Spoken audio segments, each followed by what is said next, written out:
ராஜமாதாவுடைய nature என்ன? அவங்க வாண்டடா தான் உன்னை நோண்ட பர்சனல் டார்கெட். அதனாலதான் சேவாவது நான் சேர்த்துப்பேன். மேல காண்டி இருந்துச்சுன்னா. நண்பர்கள் அனைவருக்கும் வணக்கம். நேற்று எபிசோட பார்த்துருப்பீங்கன்னு நினைக்கிறேன். கனிக்கும் விஜய பார்வதிக்கும் ஒரு பிரச்சனை வந்தது பார்த்தீங்களா? அதை பத்தி நைட்டு நேரம் கமருதீனும் விஜய பார்வதியும் பேசுறாங்க. அப்ப விஜய பார்வதி நிறைய விஷயங்களை சொல்றாங்க. அதை பத்தி தான் இந்த வீடியோல நம்ம பார்க்க போறோம். வீடியோக்குள்ள போறதுக்கு முன்னாடி லைக் பண்ணுங்க. லைக் பண்ணீங்கன்னா ஐப்னு ஒரு ஆப்ஷன் வரும், அதுவும் பண்ணுங்க. அப்பதான் உங்களை மாதிரி பார்க்குற நிறைய பேர்கிட்ட இந்த வீடியோ கொண்டு போய் சேர்க்கப்படும். அதே மாதிரி நிறைய பேர் பார்க்குறீங்க, லைக் கூட பண்றீங்க, சப்ஸ்கிரைப் பண்ணாம இருக்கீங்க, சப்ஸ்கிரைப் பண்ணி வச்சுக்கோங்க. சரி, இப்போ நம்ம விஷயத்துக்குள்ள வந்துடலாம். நைட்டு நேரம் விஜய பார்வதியும் கமருதீனும் சேர்ந்த மாதிரி பேசிட்டு இருக்காங்க. பிக் பாஸ் இப்போ ஒரு டாஸ்கை நடத்திட்டு இருக்காரு. அதை பத்தி உங்களுக்கு தெரிஞ்சிருக்கும். இவங்க சம்பந்தப்பட்ட ட்ரெஸ் எல்லாத்தையுமே பிக் பாஸ் வாங்கிட்டாரு. இப்போ பிக் பாஸ் வந்து யூனிஃபார்ம் மாதிரி உங்களுக்கு ஒன்று தந்திருக்காரு. அதை போட்டு தான் இருக்காங்க. இதுக்கப்புறம் டாஸ்க் பண்ணி ஒவ்வொரு பொருளாக மீட் எடுக்கிறது தான் இவங்களோட வேலை. இப்போ விஜய பார்வதி வந்து கனித்திருக்கும் இவங்களுக்கும் நடந்த பிரச்சனையை பற்றி கமருதீன் கிட்ட டிஸ்கஸ் பண்ணுறாங்க. அந்த ராஜமாதா இருக்காங்கல்ல, அவங்க வேணும்ட்டே என்ன டார்கெட் பண்ணுறாங்க, என் மேலே அப்படி அவங்களுக்கு என்னதான் பிரச்சனைன்னு தெரியல அப்படின்ற மாதிரி சொல்கிறாங்க. நீங்கள் எபிசோடு பார்க்கும்போது ஒரு விஷயம் நடந்திருக்கும். அது என்னன்னா வந்து டோர் டெலிவரி மாதிரி பண்ணுங்க, கையிலேயே தந்துருங்கன்ற மாதிரி சொல்லியிருப்பாங்க. அதாவது டோர் டெலிவரின்ற வார்த்தையை மட்டும் சொல்லியிருப்பாங்க.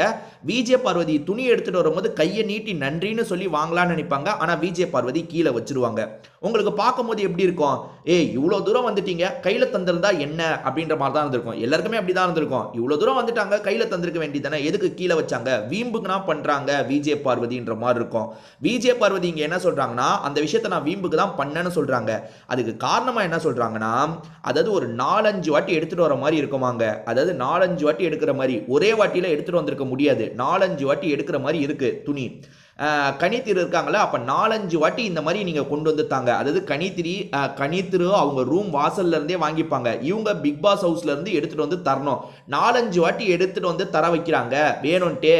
அந்த எஃப்ஜேவே அதுக்கு பரவாயில்ல, அவன் சூட் கேஸ்ல எல்லாத்தையும் நான் வச்சிருக்கேன், நீங்க எடுத்துட்டு வந்து தாங்கன்னா, இல்ல சூட் கேஸ்ல வச்சு எடுத்துட்டு வாங்கன்னு சொன்னா. ஆனா இவங்க வேணும்ட்டே என்ன இப்படி பழி வாங்கணுன்றதுக்காகவே இப்படி பண்றாங்க. அவன் வெளிப்படையாவே பழி வாங்கினான். போன வாட்டி வந்து இதை செய்யுங்க அதை செய்யுங்கன்னு அவன் அதிகாரமா பழி வாங்கினா. ஆனா இவங்க அவங்கள சாஃப்ட் நேச்சரா ரொம்ப நல்லவங்களா காமிச்சுக்கணும், அதே சமயம் இன்டைரக்டா நம்மளை பழி வாங்கணும் அப்படின்ற மாதிரி பண்றாங்க. நீயே கவனிய, அந்த பிரச்சனைலாம் நடக்கும்போது பிரவீன்ராஜ் வந்து மொத்தமா கொண்டு வந்துடலான்னு சிலர் பேச ஆரம்பிச்சாங்க. மொத்தமா கொண்டு வந்துடலான்னு சிலர் பேச ஆரம்பிக்கும் போது ஒன்றும் பிரச்சனை இல்லை, இதுக்கப்புறம் அங்கே ஒரு கவர் இருக்கு, அந்த கவரில் வேணா துணியை வச்சிருங்க, அதுக்கப்புறம் கொண்டு வந்துருங்க, அதாவது ஒரே ஷிஃப்ட்டில் கொண்டு வந்துருங்கன்ற மாதிரி அதுக்கப்புறம் கனித்திரு மாத்திட்டாங்க. எப்படி உஷாரா மாத்திட்டாங்க பாரு. அதே மாதிரி எதுனால சரி சாப்பாடை இழுத்துடுறாங்க, அதை நான் ஸ்ட்ரைக் பண்ணுவேன் அப்படி பண்ணுவேன்ற மாதிரி இழுத்துடுறாங்க. இன்னைக்கு விடவே கூடாது, என்னானாலும் பேசிடணுன்றதுக்காக தான் அவ்வளோ நேரம் நான் அந்த பிரச்சனையை இழுத்தேன். இல்லைனா சாதாரணமாக முடிச்சு கூட நான் போயிருப்பேன். ஆனால் அவங்க வேணும்ட்டே இதை பண்ணுறாங்க, என்னை குறி வச்சு பண்ணிக்கிட்டே இருக்காங்க.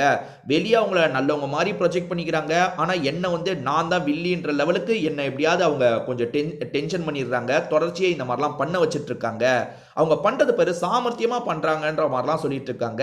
இவருமே ஆமாம், அவங்க மற்றவங்கள கூட சொல்லியிருக்கலாம், ஆனால் ஒன்றை திட்டமிட்டு சொல்கிறாங்க, வேணும்ட்டே தான் அவங்க ஒன்று டார்கெட் வைக்கிற மாதிரி இருக்குன்ற மாதிரி பக்கத்தில் இருக்க கமருதீனும் சொல்லிட்டாரு. நீங்க என்ன நினைக்கிறீங்க அப்படின்றத சொல்லுங்க. ஏன்னா எனக்கு என்ன தெரியுமா, கனித்திரு கிட்ட பிரச்சனை, கனித்திரு வேணும்ட்டே பண்றாங்க, அதெல்லாம் இருக்கட்டும். அதை தாண்டி வந்து ஒரு உப்பு பிரச்சனை வருவாங்க. அதை நாங்கள் வந்து சாப்பாடு உப்பை வந்து நாங்கள் வடகம் போட்டுப்போம் அப்படின்ற மாதிரி கனித்திரு சொல்லியிருப்பாங்க. அப்போ நீங்கள் சாரி கேட்க மாட்டீங்களான்னு இவங்க கேட்கும் போது சாரி கேட்க மாட்டேன்னு சொல்லியிருப்பாங்க.